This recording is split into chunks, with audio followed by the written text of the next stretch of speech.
Friends, இதாங்க முள்ளங்கி. இந்த முள்ளங்கி வச்சு தான் நம்ம சட்னி செய்ய போகிறோம். ஸோ எப்பவுமே ஒரே மாதிரி சட்னி செஞ்சு போர் அடிக்குதா? ஸோ இந்த மாதிரி செஞ்சு சாப்பிடுங்க, ஹெல்த்துக்கு நல்லது. இதுக்கு தேவையான சின்ன வெங்காயமும் பெரிய வெங்காயம் எடுத்துருக்குறேங்க.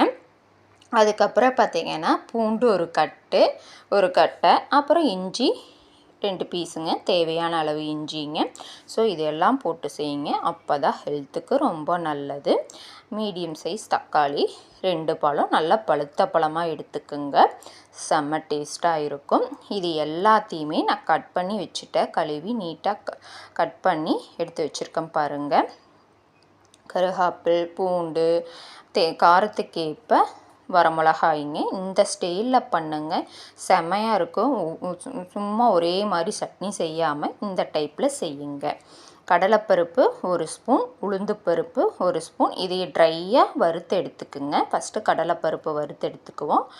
எதுவுமே ஆயிலே தேவை கிடையாது, நார்மலாக ட்ரையாக வறுத்து எடுத்துருங்க. அடுத்தது உளுந்தப்பருப்பு வறுத்து எடுத்து வச்சுருக்கேன், ரெண்டையுமே எடுத்து வச்சாச்சு வறுத்து. அடுத்தது ஒரு பேன் வச்சு தேவையான ஆயில் ஆட் பண்ணிக்கோங்க.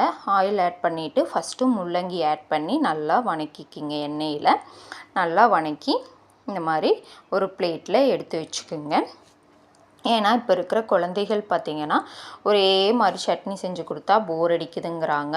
இது இப்போ முள்ளங்கி சட்னி வச்சிங்கன்னா ரொம்ப டேஸ்ட்டாகவும் இருக்கும், ஹெல்த்துக்கும் நல்லது. கர்ப்பப்பைக்கு பெண்களுக்கெல்லாம் ரொம்ப நல்லது.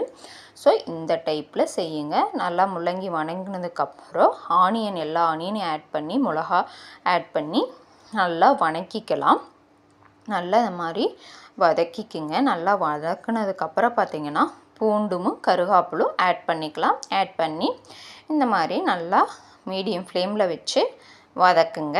வதக்குனதுக்கப்புறம் பார்த்திங்கன்னா தக்காளி 2 தக்காளியை கட் பண்ணி ஆட் பண்ணி நல்லா இந்த மாதிரி வதக்கிக்குங்க. இங்கே பாருங்கள், நல்லா வதக்கிட்டேன். அதுக்கப்புறம் பார்த்திங்கன்னா ஆல்ரெடி நம்ம எண்ணெயில் முள்ளங்கி வதக்கி வச்சுருக்கேன் இல்லைங்களா, அதையும் இது கூடவே ஆட் பண்ணி நல்லா இந்த மாதிரி வதக்கிக்கலாம். இங்கே பாருங்கள், நல்லா இந்த மாதிரி பச்சை வாசனை போக வரைக்கும் நல்லா வதக்கிக்குங்க. அதுக்கப்புறம் பார்த்திங்கன்னா தேங்காய் துருவல் ஆட் பண்ணிக்கோங்க.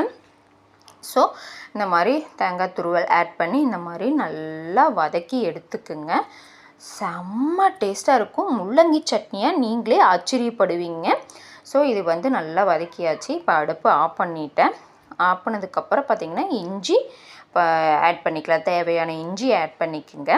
இது ஆறட்டுங்க. அதையே மிக்ஸி ஜாரில் பார்த்திங்கன்னா கடலைப்பருப்பு உளுந்தும் ஒரு கொரகொரப்பாக அரைச்சிட்டு வந்ததுக்கப்புறம் வெங்காயம் அதெல்லாம் முள்ளங்கியெல்லாம் போட்டு வணக்கணும்லங்க, அதையே ஆட் பண்ணி உப்பு ஆட் பண்ணி அரைச்சிட்டு வந்தாச்சு. இங்கே பாருங்கள், எல்லாமே அரைச்சி ஒரு பவுலில் ஆட் பண்ணிட்டேன். ஸோ சாப்பிட வேண்டியதான். இதுக்கு பார்த்திங்கன்னா நான் இட்லி செஞ்சுருக்கேன்.